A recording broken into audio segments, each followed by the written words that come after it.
सलामकुम। वो आते ना वेले नाल वंगार चंगी। पहलों ना बंदे वेले नहीं सी बहिंदे, कोई काम कार करते रहिंदे सी। आपदा काम ना होना, किसी गवांढी के आखे लग जाना, नाले तो उत्थे काम करना, नाले उत्थों रोटी खा लैनी। बंदे उंज भी एक दूसरे का ना बड़ा साथ करते सी। किसी बंदे ने ना खरास से ढग्गा जोया होना आपदा आटा पीण वास्ते, उन्हें आपदे गवांढी ने भी आखना बेलिया तू भी घरों ना कनक लै ते आके ना आटा पी ला। फिर जे किसी ने फसल बीजन तो लेट हो जाना, काम का ज़्यादा ताड़ पै जाना, फिर भी आंढो गुआंढो ना जोगा मंग लेंदे सी भी चलो छेती पैली वाह के ना बीज के वेले हो जाएंगे। उदों ना पिंड दे विच खूह होंदे सन ते किसी वडेरे बंदे ने उत्थे वधू करन चल जाना, किसी वडेरी माई ने पानी भरन खूह ते जाना ना, ते जिहड़े बाल उत्थे होंदे सी ओह उन्हां नूं उत्थों ना बोके पानी दे भर दिंदे सन। ਉਹ ਜਿਹੜੇ ਵਡੇਰੇ ਬੰਦੇ ਉਦੋਂ ਸੇਵਾ ਕਰਾਉਂਦੇ ਸੀ ਨਾ, ਉਹਨਾਂ ਵੀ ਜਵਾਨੀ 'ਚ ਨਾ ਆਪਦੇ ਵਡੇਰਿਆਂ ਦੀ ਸੇਵਾ ਕੀਤੀ ਹੁੰਦੀ ਸੀ ਤੇ ਉਸੇ ਸੇਵਾ ਦਾ ਨਾ ਉਹਨਾਂ ਨੂੰ ਮੇਵਾ ਲੱਭਦਾ ਹੈ।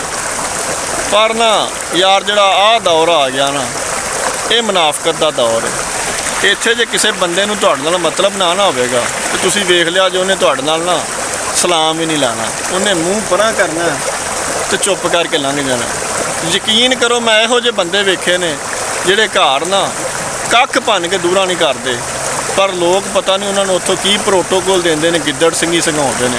ਉਹ ਵਿਚਾਰੇ ਨਾ ਭੰਭੀਰੀ ਤਰ੍ਹਾਂ ਉਹਨਾਂ ਦਾ ਕੰਮ ਕਰਦੇ ਨੇ। ਮੈਂ ਇਹ ਨਹੀਂ ਉਹਨਾਂ ਨੂੰ ਆਂਦਾ ਵੀ ਤੁਸੀਂ ਕਿਸੇ ਦੇ ਨਾ ਆਖੇ ਨਾ ਲੱਗੋ, ਪਰ ਤੁਹਾਨੂੰ ਨਾ ਬੇਲੀਆਂ ਨੂੰ ਜ਼ਮਾਉਣਾ ਚਾਹੀਦਾ ਵੀ ਤੁਹਾਨੂੰ ਉਹਨਾਂ ਨਾਲ ਮਤਲਬ ਪੈਂਦਾ, ਕੰਮ ਪੈਂਦਾ, ਉਹ ਤੁਹਾਡੇ ਆਖੇ ਲੱਗਦੇ ਨੇ ਕਿ ਸਿਰਫ ਉਹ ਤੁਹਾਨੂੰ ਟਰਕਾਉਂਦੇ ਨੇ।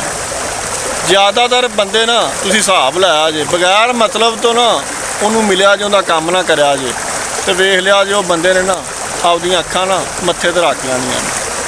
ਜਿਹੜੇ ਬੰਦੇ ਨਾ ਫੋਕੀਆਂ ਗੱਲਾਂ ਤੇ ਆ ਸੁੱਕੇ ਪ੍ਰੋਟੋਕੋਲ ਤੇ ਇੱਕ ਦੂਸਰੇ ਦੇ ਪਿੱਛੇ ਨਾ ਐਵੇਂ ਭੰਭੀਰੀ ਤਰ੍ਹਾਂ ਘਰ ਦਾ ਕੰਮ ਗਵਾ ਕੇ ਵੀ ਨਾ ਅਗਲੇ ਦੇ ਆਖੇ ਲੱਗਦੇ ਨੇ, ਉਹ ਜ਼ਿਆਦਿਆਂ ਦਾ ਤੇ ਨਾ ਉਹ ਹਿਸਾਬ ਏ। ਪਿੰਡ ਦੀ ਲਾਰੀ 'ਚ ਨਾ ਦੋ ਸਵਾਰੀਆਂ ਉਤਰੀਆਂ, ਇੱਕ ਬੁੱਢੀ ਤੇ ਇੱਕ ਬੰਦਾ। ਉਹ ਬੁੱਢੀ ਉਹਨੂੰ ਆਂਦੀ ਭਰਾਵਾ ਤੇਰਾ ਵੀਰ ਬੜਾ ਚੰਗਾ ਹੈ। ਉਹਨੇ ਭੈਣਾ ਮੈਂ ਵੀ ਚੰਗਾ, ਮੈਨੂੰ ਕੀ ਹੋਇਆ? ਆਂਦੀ ਅੱਛਾ।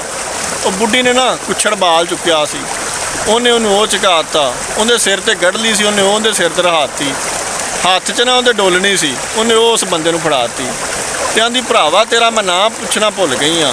ਉਹ ਆਂਦਾ ਭੈਣਾ ਮੈਨੂੰ ਟੰਗਣਾ ਆਂਦੇ ਨੇ, ਜੇ ਕੋਈ ਸ਼ਾਇਦ ਟੰਗਣ ਵਾਲੀ ਰਹਿ ਗਈ ਹੈ ਨਾ ਉਹ ਵੀ ਟੰਗ ਦੇ।